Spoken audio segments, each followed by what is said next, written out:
The fourth reason that I believe the Bible is true is just the story itself. I've talked about this in different parts in just about each of the sessions, how the story from start to finish never really changes.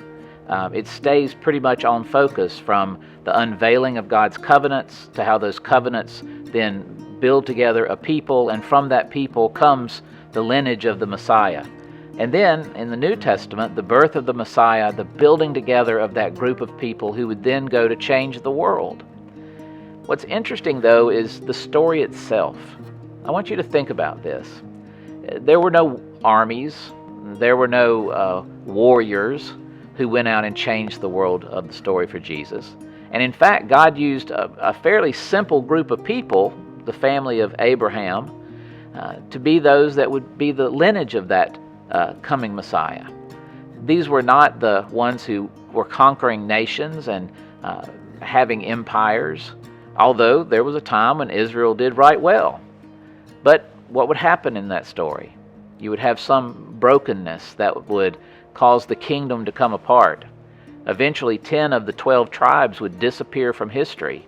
But there would be 2 tribes that would exist, and that would be the country of Judah, where we get the name Jews from.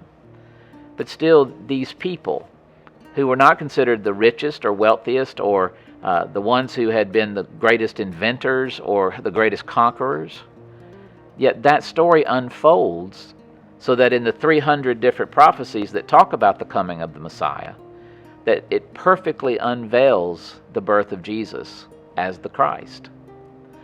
Think about what happens in the New Testament. Again, God doesn't use the powerful.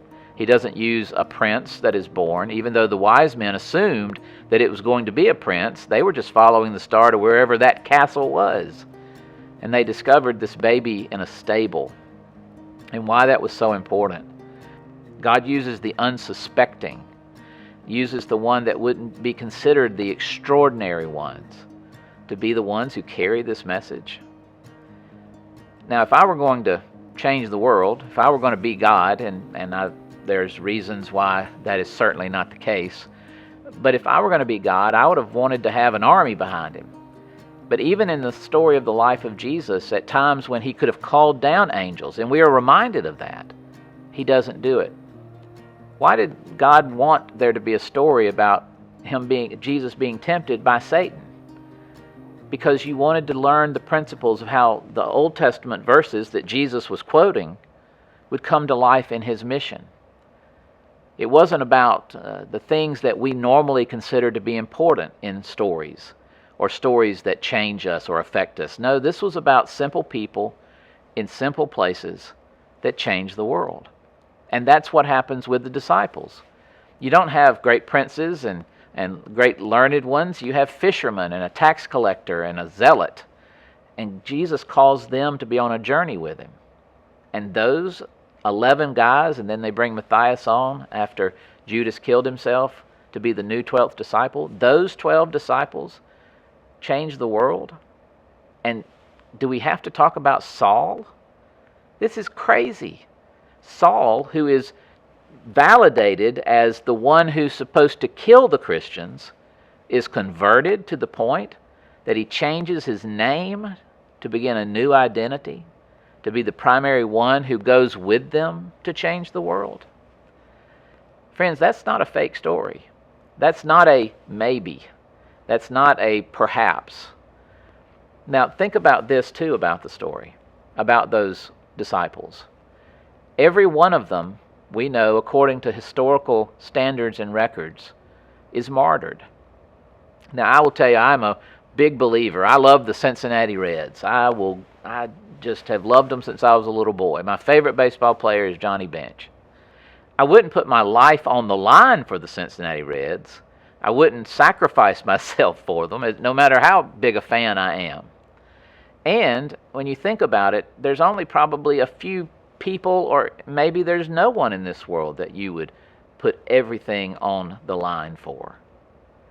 Every one of these disciples, and even though John dies, by the way, a natural death, he dies it as a prisoner on Patmos. Every one of them told the story to a point that they found themselves in trouble. They found themselves persecuted and eventually would find themselves martyred. That is the power of a story that gets very personal.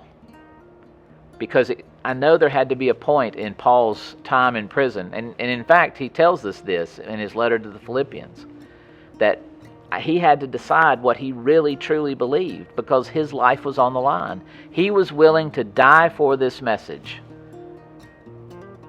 Would you die for a lie? But maybe you would die for the truth. And that is the story of the disciples, the story of these authors.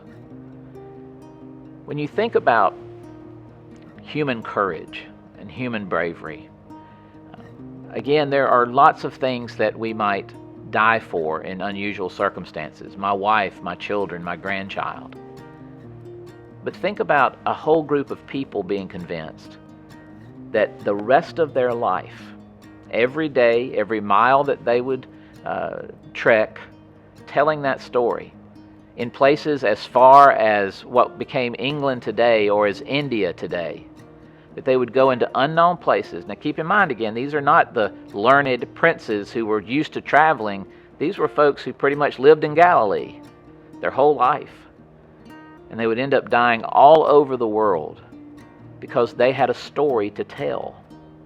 That must be some great story to tell, that you're willing to go around the world into unknown places, unhospitable places, and tell the story passionately and to give your life for it. So I ask you this question in the fourth session here. What if it is true? It's not enough to just ask why you believe it's true, but what if it really is true? What are you willing to put on the line for the gospel? If it's just a story, just another lesson that you might learn, just another virtue, that's one thing. And there are people who die for virtues in this world. But there aren't many. And when you think about a group of people as different as these authors, coming together to all die because they know the story is accurate. What are you willing to put on the line for the gospel? What if the Bible is true? That's the question.